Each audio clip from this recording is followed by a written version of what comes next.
बिस्मिल्लाहिर्रहमानिर्रहीम अस्सलाम वालेकुम वरहमतुल्लाहि वबरकातुहू। नाज़रीन, हम सब इस सवाल करते हैं कि आखिर एहतसाब इतना स्लो क्यों हो रहा है, कौन इसके रास्ते में रुकावट बना हुआ है। और मैं एक चीज का बार बार इजहार करता रहा हूं अपनी वीडियोस में कि वजीर आजम अगर बोल उठेंगे तो अगले दिन तौहीन लगा के साइड पे कर दिया जाएगा, लेकिन आज वजीर आजम ने बिल्कुल बगैर लगी लिपटी साफ बता दिया है कि पाकिस्तान में मसाइल की एक बड़ी वजह एहतसाब को रोकने के पीछे कौन है। और मैं एक और चीज ऐड करता चलूं, वजीर आजम इमरान खान और मैं एक पेज पर नहीं से एक बात पे जिस पे अक्सर लोग एतराज भी करते हैं कि जब तक ऊपर बैठे हुए चंद करप्ट लोगों को, ये जो बड़े खानदान है, आप जेलों में नहीं सड़ने देंगे, नीचे पटवारी लेवल की करप्शन भी खत्म नहीं होगी। आज वजीर आजम ने ये सारी बातें कर दी जो नशिस्त की और जिसमें लोगों की फोन कॉल सुनी। मैं आपको चंद सेकंड सिर्फ सुनवाना चाहता हूं जो वज़ीर आज़म ने बगैर लगी लिपटी, बगैर किसी से डरे अवाम को सब कुछ बता दिया है। अब ये आगे अवाम ने फैसला करना है कि जो 5 बारियां ले चुके हैं और वो 6ठी बारी में आके मुल्क ठीक करेंगे, जिन्होंने 5 बारियों में खराब किया ये सारा सिस्टम, माफियाज खड़े किए, सिस्टम खराब किया, और जो 4 बारियां ले चुके हैं वो 5वीं बारी में आके ठीक करेंगे, जिनके कंट्रोल में अब भी ब्यूरोक्रेसी। आज पहली बार वज़ीर आज़म ने ब्यूरोक्रेसी का भी खुल के जिक्र किया है, लेकिन सबसे बड़ी वजह बता दी है। ये सुने थोड़ा सा मेरे साथ आप, फिर इसके बाद बात करते हैं।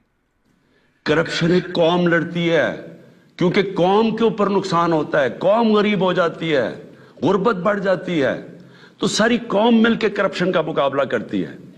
अब मैं इमरान खान हर रोज करप्शन की बात करे, लोग तो तंग आ जाए सुन सुन के, जी कोई पकड़ा ही नहीं जा रहा। लेकिन इमरान खान अकेला नहीं लड़ सकता, अदलिया ने पूरा लड़ना होता है इस करप्शन से। अब कई आपके सामने हैं कि वो जजेस ने उठ के, पता चला एक कन्विक्टेड आदमी को हम कम से कम कह रहे थे कि नवाज शरीफ कम से कम 7 अरब रुपए का इसकी श्योरिटी बॉन्ड दो, उन्होंने उसके बावजूद बाहर भेज दिया। तो अदलिया अगर साथ नहीं देगी हम नहीं लड़ सकते। अगर इसके अंदर नैब ने सही केसेस बनाने होते हैं, वो हमारे हाथ में नहीं है। इसके अंदर फिलहाल मैं इतना ही, इसके बाद आगे भी सुनते हैं, इसमें और भी मजीद बातें हैं, लेकिन ये इंपॉर्टेंट है। अदलिया का मुल्क के वजीर आजम ने अब साफ नाम लेके बता दिया है। पहले एक रिक्वेस्ट की थी वजीर आजम ने, जस्टिस खोसा थे उस टाइम, आप देखें साल और मजीद गुजर गया है।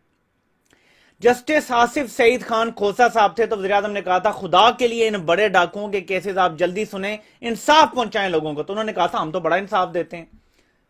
ठीक है जी, ये जवाब आया था उनकी तरफ से। साल और गुजर गया, किसी एक केस में भी कोई भी केस आगे नहीं बढ़ा, और अदालतों में पे दर पे तारीख दर तारीख दर तारीख दर तारीख चल रही है। और सब जानते हैं एक सिस्टम है। क्या ये महज इत्तेफाक है? अब मैं बोलना चाहूंगा कि लाहौर हाई कोर्ट के चीफ जस्टिस का दामाद नवाज शरीफ का टिकट होल्डर है। क्या ये महज इत्तेफाक है? पाकिस्तान में एक साबिक, ये रिसेंटली 2018 के इलेक्शन जिनके अंडर हुए हैं, DGISI, वो रिश्तेदारों के रिश्तेदार हैं। ये जो ओहदे बांटे जाते हैं रेवड़ियों की तरह, ये कोई महज इत्तेफाक है? ऐसे बहुत सारे मैं आपको नाम ले सकता हूं, लंबी हो जाएगी बात। क्या ये महज इत्तेफाक है? कोई किसी का कजन होता है, कोई किसी का रिश्तेदार होता है, कोई समधी होता है, कोई आपका दामाद निकल आता है, कोई ससुर निकल आता है। ये एलीट कैप्चर है जिसका इमरान खान बात करते हैं। और इससे ज्यादा मुल्क का वज़ीर आज़म अवाम को नहीं बता सकता कि मैं सिर्फ इदारों को आजाद कर सकता हूं, जो कि पहले आजाद नहीं हुआ करते थे। पहले फोन कॉलें जाती थी, पहले नैब भी कंट्रोल में था। जो जस्टिस अजमत सईद शेख साहब ने ब्रॉड शीट के उस पूरे जो भी उन्होंने बनाया है कमीशन रिपोर्ट, उसमें बता दिए कि 7 साल नैब का स्याह दौर था। कमर जमान चौधरी आई थिंक नाम है उसका, जो नैब का चेयरमैन रहा है, कमर जमान चौधरी, वो उसका दौर और उससे पिछला फसी बुखारी साहब का ये स्याह दौर करार दिया गया है। क्योंकि कोई, वो आसिफ जरदारी कहता था चेयरमैन नैब की क्या मजाल है मेरे खिलाफ केस करें, और चेयरमैन नैब सत्तू पी के सोता था, एक प्रेस रिलीज भी जारी नहीं करता था इस बयान पे। और अब तक देख लें आप सूरत हाल। हुकूमत ये आई थी तो डे वन से मैंने कहा था कि ये चेयरमैन नैब लटकाएगा, हीरो भी बनेगा, गिरफ्तारियां भी करेगा, लेकिन ये एक्चुअली नुकसान पहुंचाएगा साहब को। आज वो साबित हो गया है। लेकिन इसमें आप ये कहें कि इमरान खान ने तब्दील क्यों नहीं किया, तो मैंने आपको बार बार बताया ये आइन और ये कानून जिन्होंने बनाए हैं वो इसके बेनिफिशियरी हैं, और उन्होंने ऐसे तरीके से बनाए हैं कि बेनिफिट सिर्फ उनको हो। सो लीडर ऑफ अपोजिशन और लीडर ऑफ द हाउस आपके इलेक्शन कमीशन को भी चूज करेगा, आपके चेयरमैन नैब को भी चूज करेगा, आपकी जो केयरटेकर गवर्नमेंट है उसको भी चूज करेगा। सो सिस्टम हमेशा दोनों खानदानों के तहत चलेगा। ये ऐसे बना है सिस्टम। इसको ही तोड़ने के लिए एक पागल दीवाना खड़ा हो गया है और वो कहता है कि मैं तोड़ूंगा इस सिस्टम को, लेकिन अवाम को मेरा साथ देना पड़ेगा। जजेस मेरा साथ नहीं दे रहे। आपका वज़ीर-ए-आज़म आज चीख चीख के कह रहा है जज और अदालतें मेरा साथ नहीं दे रही और मेरे पास कानून साजी के लिए अक्सरियत नहीं है कि मैं इन जजेस को उठा के बाहर फेंक सकूं। इनके खिलाफ कोई रेफरेंस जाता है तो वो अभी तक चित ने 2 साल हो गए हैं फायद ईसा का। कभी वो कहता है लाइव लेके जाओ, कभी क्या, वही नहीं अड्डी निकल रही गले से कि किसी और जज के बारे में कहा जाए कि ये भी गलत कर रहा है। रिमूवल ही नहीं हो सकता किसी जज का, वो जितना मर्जी किसी को फेवर करता रहे। यानी 7 अरब की इंडेमनिटी बॉन्ड जो हुकूमत मांग रही थी, नवाज शरीफ जैसा बंदा 7 अरब, वो 7 रुपए ना किसी को देकर 7 अरब की एश्योरिटी ले ली जाती। आज नवाज शरीफ वापस आता अपने 7 अरब बचाने के लिए, ना भी वापस आता कुछ तो अवाम को मिलता, कुछ तो मिल जाता अवाम को। और अगर ये किसी डील का हिस्सा ना होता उस टाइम, और जिस तरह गंदी एक तहरीर अदालत में लिखी गई कि नवाज शरीफ जब ठीक होगा डॉक्टर कहेगा तो आ जाएगा, ये कम से कम सूरत हाल ना बनती। मशवरे ना दिए जाते कि जाने दे जी यहां एक और भुट्टो बन जाएगा पंजाब में। लंबी कहानी है दर्द की, लेकिन आपको बताता चलूं कि इस सारे सिस्टम को हम अवाम ने ठीक करना है, हमने लड़ना है इससे। इमरान खान को पागल दीवाना ना समझेंगे, वो लोगों को बेवकूफ बना रहा है। यकीन माने कि ये एलीट कैप्चर अगर ना टूटा, मैं कल एक ट्वीट कर चुका हूं, मैं आज वो अल्फाज दोहराता हूं। नवाज शरीफ को बाहर भेज के जो गलती की गई है, और अब मरियम को बाहर भेजने के जो रूमर्स हैं, पता नहीं जाएगी या नहीं। इमरान खान ने वैसे तो कहा कि नहीं निकालेंगे, लेकिन इस मुल्क में कुछ पता नहीं कि करने वाले कार्रवाई ऐसी डालते हैं कि पता ही नहीं चलता। एलीट कैप्चर अगर ना रोका गया तो ये जो एनआरओ मुशर्रफ ने 2 दिए थे, यकीन करें कि उसका नुकसान आ गया। हम कहते हैं ना कि बहुत नुकसान हुआ है। डेकेड ऑफ डार्कनेस आई उसके बाद 2008 से 18 तक। आप इन नुकसानात को भूल जाएंगे, आपको लगेगा मुशर्रफ ने सिर्फ बच्चों का खेल खेला था। जो नुकसान आप पहुंचाया जाएगा अगर ये सारा काम पूरा कर दिया गया, तोड़ चढ़ा दिया गया, मरियम को भी पहुंचा के, तो होश के नाखून साहब को लेने चाहिए। मैं अब आपको आगे सुनाना चाहता हूं कि वज़ीर-ए-आज़म ने मजीद क्या कहा। ये बड़ा इंपॉर्टेंट है हमारे लिए समझना कि ये सारा सिनारियो, ये सिचुएशन, ये किस तरफ जा रही है सारी।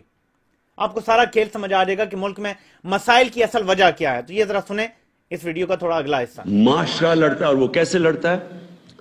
मैं आपको महज़ब माशरों की बात कर रहा हूं, वो कैसे करप्शन की जंग जीते हैं। सिंगापुर के अंदर एक उनके वजीर ने जब करप्शन की तो उसको जब पकड़ा गया उसने खुदकुशी कर ली। इसलिए उसने खुदकुशी की कि माशरे में उसकी जगह खत्म हो गई। यहां बड़े बड़े करप्ट लोगों को उनको ऐसे शादियों पे बुलाया जाता है जैसे कोई वीआईपीज आ रहे हैं। सारे लोग उनको ऐसे मिल रहे हैं जैसे कि वो उन्होंने पता नहीं कश्मीर फतह कर लिया। लोग उनको जब बुरा ही नहीं समझेंगे। ये अब आप सुने, ये वज़ीर-ए-आज़म ने एक और बात की है। लोग उनको शादियों पे ऐसे बुला रहे हैं जैसे उन्होंने कश्मीर फतह कर लिया। आपको पता है अभी एक करीब किसकी शादी हुई है? लाहौर हाई कोर्ट के चीफ जस्टिस के बेटे की शादी हुई है। उसमें यूसुफ रजा गिलानी, वोट चोर, डाकू और इस तरह के सारे वहां पे करप्ट लोग बैठे हुए थे, और वज़ीर-ए-आज़म को यह कहना पड़ रहा है।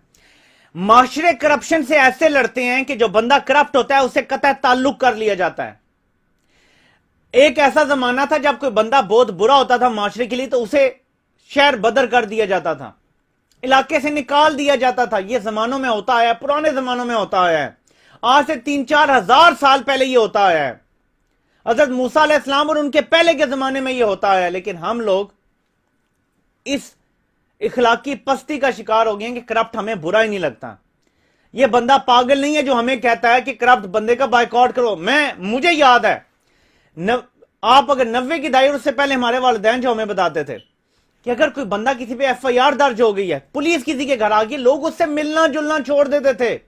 आज लोग थाने से निकलते हैं, विक्ट्री का निशान बनाते हैं। हमें इखलाकी तौर पे तबाह किया है, और इसमें सब शामिल हैं, जर्नैल, जज, सब शामिल हैं। हमें बोलना पड़ेगा, ये सब इसमें बराबर के शरीक हैं। तो आज इमरान खान ने क्या कहा कि अकेला इमरान खान नहीं लड़ सकता। अकेला इमरान खान बार बार कहता है मैं नहीं छोड़ूंगा, तो लोग कहते हैं जी हुआ क्या है अभी तक, करने वाले कौन है? मैं आपको बार बार बता रहा हूं नैब किसके कंट्रोल में। मैं आपको बता चुका हूं, ये बार बार बताने की जरूरत नहीं है। حکومت کے کنٹرول میں نہیں ہے لیکن کسی کے ہے, آپ سمجھ جائیں. اس کے بعد اب آگے سنیں کہ وزیر اعظم نے مزید کیا کہا. یہ پاکستان کے پورے مسائل کا ان 2 منٹ میں سارا جو ہے نا, جو میں نے ابھی تک آپ کو سنایا اور آگے بھی, پاکستان کا سارے مسئلے حل ہوں گے اگر یہ سارا کچھ ٹھیک کر لیا جائے تو. یہ سنیں باقی مزید. تو کیا آپ کا خیال ہے قانون بنانے سے کرپشن ختم ہو جاتی ہے؟ کیوں پٹواری نہیں کرپشن کرے گا؟ کیوں نہیں کوئی اور رشوت لے گا؟ جب معاشرے میں وہ دیکھ رہے ہیں کہ اوپر بڑے بڑے کرپٹ لوگوں کو وہ جیل سے نیب سے نکل رہے ہیں, ان کے اوپر پھول پھینک رہے ہیں جو انہوں نے کوئی بہت بڑا مارکا مارا ہے. کہنے کا مطلب یہ ہے روبینہ, یہ جنگ انشاءاللہ ہم نے جیتنی ہے. ہم نے جیتنی اس لیے ہے کہ پاکستان کی سروائیول اس جنگ میں ہے. یہ جو آج کل جنگ لڑی جا رہی ہے رول آف لا کی, قانون کی بالادستی کی جنگ ہے. ایک وہ لوگ ہیں جو کہتے ہیں جی ہم قانون کے اوپر ہیں, ہمیں جرت کیسے ہوئی پاکستان کے قانون کی کہ ہمارے اوپر ہاتھ ڈالو. وہ جا کے مظاہرے کر رہے ہیں, سب اکٹھے ہو رہے ہیں کہ جی اس کی گورنمنٹ گراؤ عمران خان کی, اس سے برا آدمی کوئی نہیں آیا. کیا جنگ چل رہی ہے؟ عمران خان کا کیا قصور کہ جی این آر او نہیں دے رہا. ان کے جو پہلے ہمیشہ ان سے ہوتا رہا ہے, جو جس کی وجہ سے آج یہ ملک نیچے گرا ہوا ہے, ہمیشہ ان لوگوں کے لیے ایک قانون اور عام بیچارے غریب آدمی کے لیے دوسرا قانون. یہ نبی صلی اللہ علیہ وسلم نے یہ جب کہا تھا کہ تمہارے سے پہلے بڑی قومیں تباہ ہوئی, ایک غریب کے لیے اور ایک امیر کے لیے قانون, یہ وہ دنیا کے سب سے عظیم لیڈر تھے اور انہوں نے جو مدینہ کی ریاست تھی اس کے اوپر دنیا کا سب سے عظیم سیویلائزیشن کھڑا ہوا تھا. اس کی بنیاد رکھی گئی تھی رول آف لا پہ. یہ جو چینی مہنگی, یہ جو چیزیں مہنگی ہو رہی ہیں, یہ تو ایک بیماری کے سمٹمز ہیں. اصل ایشو رول آف لا ہے. جب مدینہ کی ریاست سنبھالی گئی تو کیا وہاں دودھ کی نہریں بہہ گئی تھی؟ کیا ایک دم خوشحالی آ گئی تھی؟ ذرا تاریخ تو اٹھا کے دیکھیں کہ کس طرح انہوں نے 5-6 سال کن حالات کے اندر سروائیو کیا ہے, کس طرح انہوں نے 2 جنگوں کے اندر امہ تباہ ہونے لگی تھی. لیکن جو بنیاد رکھی گئی تھی وہ قانون کی بالادستی, عدل اور انصاف پہ رکھی گئی تھی. تو یہ جو پاکستان میں آج جنگ چل رہی ہے یہ قانون کی بالادستی کی جنگ ہے. ایک چھوٹا سا طبقہ جس کو عادت پڑی ہوئی ہے خون چوس کے, پیسے بنا کے, غربت پیدا کر کے, وہ اس وقت سب اکٹھے ہوئے ہیں. اور دوسری طرف ہماری طرح کے لوگ پوری کوشش کر رہے ہیں اس ملک کے اندر کہ سب کو قانون کے نیچے لایا جائے. ملک کا وزیر اعظم صرف یہ کہہ پا رہا ہے کہ ہم کوشش کر رہے ہیں, ورنہ عمران خان جیسا بندہ اور جتنا ہم جانتے ہیں وہ یہ کہتا کہ میں یہ کر رہا ہوں اور میں یہ کر کے دکھاؤں گا. کیوں؟ پتہ ہے عدالتیں ساتھ نہیں دے رہی, نیب ساتھ نہیں دے رہا, اور جن سب کو ساتھ دینا چاہیے تھا وہ احتساب کے معاملے میں ساتھ نہیں دے رہے. کیونکہ اس کی وجہ ہے ایک, اس حمام میں سب ننگے ہیں. تو کسی ایک بندے کی جو آؤٹ سائیڈر ہے, جس نے جائیدادیں نہیں بنانی لنڈن میں, جس نے اپنی پاکستان میں بھی جائیدادیں نہیں بڑھانی, اس کا ساتھ کیسے دے سکتے ہیں؟ اس پہ سوچیں, غور کریں اور اپنے کردار کو سمجھیں کہ ہم نے کیا کردار ادا کرنا ہے. ہم خاموش ہیں اس لیے ہم پہ یہ سب کچھ مسلط کیا جاتا ہے. آپ سے اگلی شخص میں انشاءاللہ ملاقات ہوتی ہے. اللہ پاک آپ سب کا حامی و ناصر ہو. آپ سب کے سننے کا بہت بہت شکریہ.